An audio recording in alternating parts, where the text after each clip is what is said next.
Nemojte se stiditi što ste muslimani. Ako se nečega trebamo ponositi ili nečim ponositi, to je što smo muslimani. Ljudi, mi imamo kelime i šahade. To su dvije rečenice koje vrijede više nego bilo koji pasoš na svijetu. Onaj ko ostavi neku stvar koja je haram, radi gospodara to uradi, Allah će mu nadoknaditi tu stvar, ali još bolje. Daće mu još više, još bolje od toga al-halalu. Prenosi se da jedne prilike bio jedan čovjek za vrijeme poslanika sallallahu alejhi ve sellem koji je bio poznat kao lopov, koji je bio kriminalac. I kaže, njemu je više dosadio njegov život, njegov način života, stalno činjenje grijeha, stalno činjenje nereda, izazivanje straha kod ljudi, kod žena.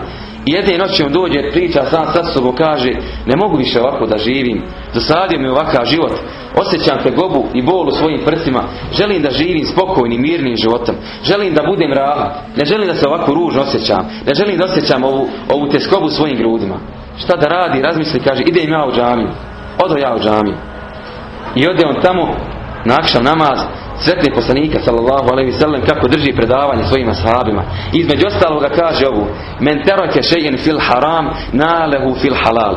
Onaj ko ostavi nešto u haramu, onaj ko ostavi neku stvar kojom Allah nije zadovoljan, Allah će mu dati da dobije ili to ili mnogo bolje, ali u halalu. I završilo se predavanje, klanjao je jaciju, ode on svojoj kući i razmišlja on o tom predavanju koje je čuo tu noć, ali ga posebno ta rečenica dojmila. Posebno mu to uho ušlo. Onaj ko ostavi nešto u haramu, Allah će mu to dati, poklonit će mu to u halalu. Međutim, kad je već odmakla malo noć, ponovo ga šetan obuzme, loše ga misli obuzmu, vesvese mu dođu i on kaže, idem ja ponovo da uradim neki, kaže, ne mogu ja bez toga da nešto ukradem, ne mogu ja bez te svoje loše navike, ne mogu ja, kaže, bez toga, kaže, hajde, bit će vremena da se pokajem kasnije, još sam, kaže, mlad. Izađe on iz svoje kuće, šta ću kuću, ode, kaže, idem, dođe do jedne kuće od jedne žene, uđe u tu kuću, žena je sama u toj kući živjela. Sama je živjela jer je muž bio preselio na Hiret, udovica je bila. Uđe on u tu kuću, kada je ušao i bio je gladan, ode prvo do kuhinje i primijeti tamo neku hranu, primijeti tamo nešto za jelo i krene, kaže, to uzme u svoje ruke i krene da to prinese u svoja usta.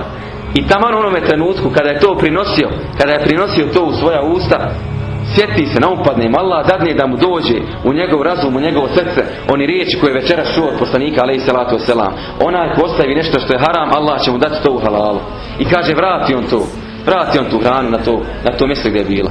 Ode, kaže, u drugu sobu i nađe tamo, kaže, zlata, nađe imetka, nađe novca.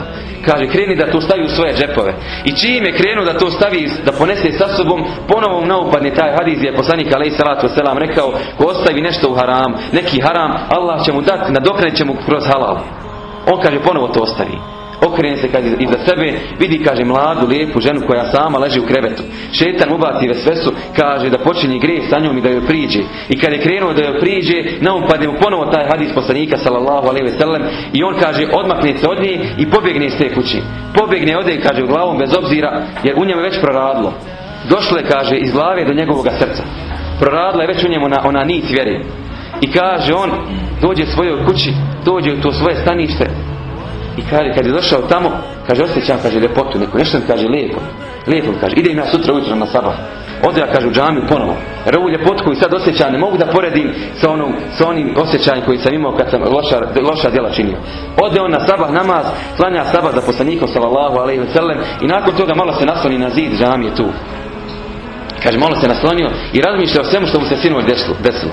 Razmišlja, on kaže, kako je, kaže, lijepo biti Allahu pokoran, kako je, kaže, lijepo ne činiti harame, kako je lijepo nastojati Allahu zadovoljstvo tražiti. Odmah, kaže, imam lijep osjećaj u grudima, ovo se, kaže, ničim na dunjalku ne može platiti. I dok je on tako razmišljao, vidi, kaže, neku ženu kako uđe u džamiju i pravo krene prema poslaniku sallallahu alejhi ve sellem. Pravo krene prema njemu. I on, kaže, pošto je bio blizu, čuje njihov razgovor. Kaže njemu ta žena, kaže, o Božji poslaniče, daj mi savjet ili pomozi mi. Kaže, sinoć mi je u kuću neki nepoznat čovjek ulazio. Ništa iz kuće nije odnio, ali se, kaže, bojim da se ponovo ne ponovi ta situacija, pa kako, kaže, da postupam, šta da radim.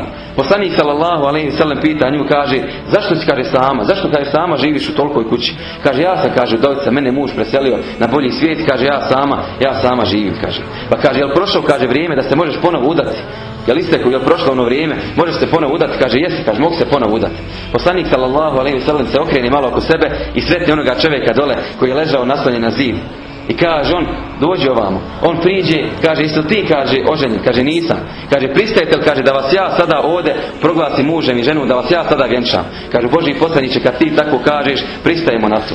I oni prihvate to, postanu muž i žena pred poslanikom sallallahu alejhi ve sellem. Nakon toga čovjek žestoko zaplače. Suze krenu iz njegovih očiju. Ispriča poslanik sallallahu alejhi ve sellem sve što se sinoć desilo.